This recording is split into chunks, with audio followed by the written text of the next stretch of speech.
Hey, how's everyone doing? Thanks for seeing this.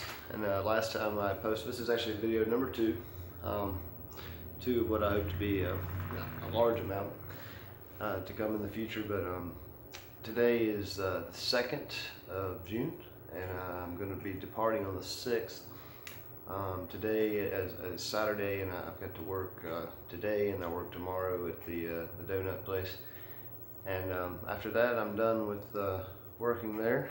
I should scrape enough, a couple $100 hopefully, to carry me through the next week, and then hopefully I'll start receiving a paycheck from where I'm headed, the campground. But so it's been tight. Like, it's been real tight, and part of it is because I probably I definitely haven't managed my money the way I should. I got to where I just started to eat out a little bit, tired of cooking.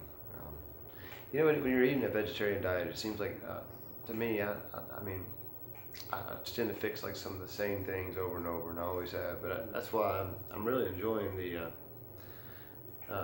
restaurant scene here in Greensboro, with a lot of really great things on their menus, a lot of options for vegetarians. It's like everywhere you go, just within walking distance, I can go left or right in Spring Garden, and within just a few minutes, probably there's 5 or 6 places I can get a great vegetarian dish or dinner, and that's so I've kind of been taking advantage of that. So, but you add it up, it's nickels and dimes. There's been other things too. I mean, those of you who know me, you know me. So I've got to hold back on the reins a little bit. So I'll tell you, the other thing that's really been costing me is when I sold the scooter. I had a scooter, and I was riding it and back and forth to work, but that cost me like $3 in gas a week. So now I'm taking Uber, and it's like $8 a trip, $16 a day plus I tip. So it's just say $20 a day, and it's not really an efficient way to work when you're only making $10.25 an hour and can't even get an 8-hour shift. But you know what? It's my 2-week notice. It's my last 2 days, and I worked the notice. I actually gave a 16-day notice, so I hope they appreciate it. I've done a great job. I will up until the very second I punch out. I do believe in I have a good work ethic. So I will. I'm thankful for all that, and I'm ready to move on. I'm going to a buddy's house Monday and Tuesday, so I'll be out of the apartment completely. I don't know if you can tell, but I'm gotten rid of just about everything that's here. Still got a couch that nobody seems to want, but it's probably the nicest thing in the house. But anyway, I'll donate it. And I've had to get rid of a lot of clothes. A lot of things I've been hauling around. I'm looking at piles. I don't want to even show you but basically piles of this, piles of that. So I've got all my, my camping gear, survival gear. Of course, I'm gonna keep that. I mean, that's a detriment to my survival in the future. But that takes up a pretty much 60-liter, I think there is, or I don't know. It takes a big hiking bag, like you would through hike the AT or Pacific Crest, something like that. But I can stuff some clothes in there, and I've got a little rolling bag and a Mountain Hardwear backpack, and that's what I'm going to condense my life down to, and hop on a plane. And I think even that'll still cost me $50 by the time I check that bag on. But like I said, I need that stuff. So I don't know if I'll ever come back here or not. I mean, none of us know what's going to happen. So but I know that if I have that red bag and this Mountain Hardwear bag, I'll definitely be all right. So it's going. I'm excited, but I'm anxious. I've done things like this so many times, and it's always worked out. Even sometimes when you get there and you don't really think it's going to. But I feel like this is going to be. I know this is going to be okay. They need a job done.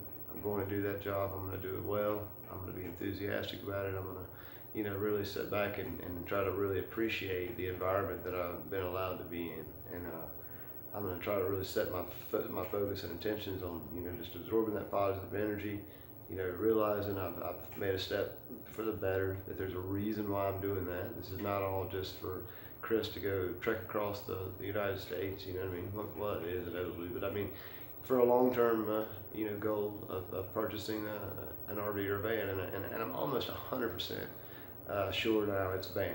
I mean, I'm definitely, yeah, I am 100%. Van is the way I'm going. Cargo van, extended would be nice. High top, I would love to have it, but probably in my price range and budget, it may or may not happen. And if it does happen, it could be a leaker. I mean, there's so many things has to be done. But the first priority is to establish what it is I want to buy. I want to buy a van. I want a cargo van. I'm not really and maybe some of you can give me some information back about this. I'm not really sure if I want to go 3,500 or 350 or diesel or gas or to 4-wheel drive, 2-wheel drive. I know that things like trust me, I've worked in some remote locations for Osmos Utilities, trekking through right-of-ways. I know 4-wheel drive is valuable, but how many times will I be in that predicament to need that? And if with a winch, could I save myself in an emergency? Yes. And so that amount of savings alone on fuel, because I plan on doing quite a bit of driving. Just knowing I can get myself unstuck. I've had to do it in the past. I've got experience with this, so I feel pretty comfortable going with a 2,500 or even a 1,500 if it was right. But I don't know. So some of you can let me know what you think as far as that goes. I know I've been on a lot of forums and a lot of groups, and I've listened to a lot of people talk, and everyone sort of has, in some aspects, a different opinion. They're all fond of a certain, like the Sprinter people love the Sprinters, and Bob's with the cheaprvliving.com. He's a Chevy man. Although I don't ever think he comes out and really says that. I mean, he doesn't endorse Chevy, but I've listened enough to know that everybody's got the thing they want, and everyone says get it checked out, and that's going to be a variable. But I mean, realistically, if I pay cash for this, and I still live where I'm going, I don't eat rice and beans 3 times a day, but I think I could invest between $4,000 and $5,000 by September, and that's total. That's what I want total. So I mean, realistically, I'm probably looking at a $3,500 van, because there's going to be a lot of things involved. First of all, I got to get it registered. I got to get insurance on it, and I would like to just pay my insurance, for the year, or for at least 6 months, however, whatever term I get. I don't want any kind of payment or something to deal with being on the road, not knowing, so that's I'm probably looking at, I don't know, I would imagine $300 a year, probably. I don't even know, so I haven't even called and checked. But do I get RV insurance, or do I get just regular cheap insurance for a van and just stealth it out? And I kind of think I'd like to do that, but then I think also there's some instances where it needs to be registered as an RV, and it protects me in other ways. So once again, hey, share it. If you got experience with this type of information, it's the kind of stuff I'd like to know, and that's the kind of stuff you're going to learn as we go along this journey, as we start getting into it. These original videos before the van's even purchased, this is more just because of, this is what this whole thing is about. This is all about, I want some sort of diary, or this is my diary. My attention span sucks so bad there's no way I could write all this down. This is a way for me to go back and look at and see the journey, because the truth is like I am at a place of life right now, to where I desperately need a little bit of peace and a little bit of security. You know what I mean? And just a little bit of happiness. And quite frankly, I'm not willing to compromise on most of this. So I have to compromise somewhat, because I do live in the United States of America. There's rules and laws and fees associated with all this freedom that's available to us, and I'm grateful for it. We just had a Memorial Day, and I'm totally, thank you for your service, any and everyone who serves and will serve. So I'm not anti-America. You know what I mean? Trust me, I'm not. I'm pretty conservative, though, I guess, in some aspects, as far as fiscally and somewhat morally, but not so much. I guess I believe in freedom and liberty, that you can be whoever you want to be. Whether I agree with what you do, agree with what you say, it doesn't matter. You have that right. As long as you don't infringe upon my rights, my personal freedom and safety, I don't infringe upon yours. And there's different ways to look at that, but I found myself, the point of saying all this, I found myself becoming more isolated to an extent. And I've learned that I really don't really want to be around a lot of people. Even you know, I don't have a lot of friends, to be honest with you. I've got 3 friends right now. The 3 total. I mean, and some people that are watching this are gonna say, well, not me.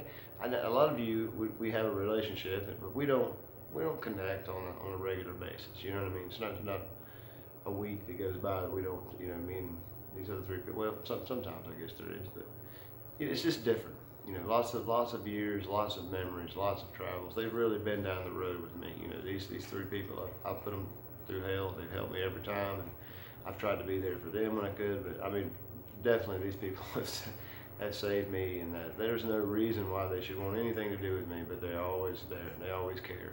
They're always willing. You know what I mean? And thank you. But I really am noticing I don't really care to be around a lot of people. I don't want to be around people. I don't. I want to be in the woods. I want to be somewhere where I you know, animals are okay, but I don't want a lot of people around me, and I don't want a lot of noise and hustle and bustle. And I'm just getting where, you know, my anxiety levels get a little higher in the city.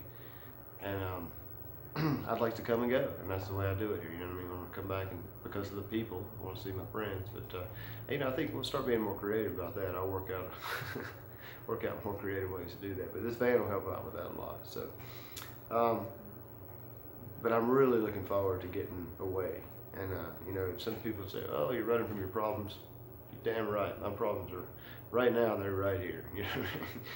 Yeah. And I'm sure and take responsibility for a great deal of what I'm sure are my problems. I do accept personal responsibility. I made horrible choices, knowing right from wrong. I've done wrong a lot of times, and I won't say wrong, but irresponsible. I like to have fun. You know what I mean? And I'm probably a little chemically imbalanced in some way, shape, or form. But once again, I'm not harmful. So you know. I don't know. You couldn't ask for anything better. I mean, I'm at 41. I'm, you know, totally secure with my bowel celibacy. I get it. It makes sense to me. I'm not putting it. Not that we all are or not. But I personally am not put on this earth in this particular life for a relationship with a woman. You know what I mean? And so, that's a marriage or sexual relationship with a woman. So. I just totally accept that, and as soon as I did, the weight of the world fell off my shoulders, you know. And so I have a lot of women, you know, acquaintances and friends that we're friends with, and I feel so bad saying I have 3 friends. I hope you guys know what I'm saying. There's if I had to pick, I don't even want to have to pick. This is a horrible thing to even talk about on video, but I think we all understand what I'm saying. So you know, Bill, Jason, and Shane. That's the 3 I'm talking about. That nobody else compares, you know what I mean? But I love you all. So I'll put more thought into what I'm going to say. But the other thing is I want this to be a sort of original, and I mean, you know, I don't want a script. I don't want to, you know, I don't even really want to get into all this drone sight shots and look where I'm at and all this, you know what I mean, this type of stuff. You know, I'd really like to just set up a camera somewhere cool. I would like to show you some cool stuff, but just be able to sit here and talk to you like this and just explain what's going on. You know, I know I have to show these things. I have to be appealing so that people watch my video if I want to obtain ratings. But truth is, like I said, I don't even really care if I obtain ratings or not, or if people like me. I mean, I guess having people that are following and asking questions and wanting to see this and wanting to see that, or making comments, they could be a huge asset. To connect me to people who are much smarter about some of the things that are going to happen to me than what I am. I mean, I'm ignorant to a lot of what's in front of me. You know what I mean? I've never boondocked in my whole life. I mean, I kind of have at the primitive campsites, you know, that you hike to at Stone Mountain State Park. But sorry, I mean, it's free, but you have to sign a piece of paper unless I don't know if you have to do this or I don't know what to do, but I'm going to figure it out, man. I'm excited about it, but I've got a long ways to go for that to happen. So like I said, this video here was probably not going to be appealing to anyone right now, but if I become, you know, somewhat successful and we have fun with this and we start getting, you know, a little more adapted to doing this, I think the videos will turn out better, and these videos then would be priceless because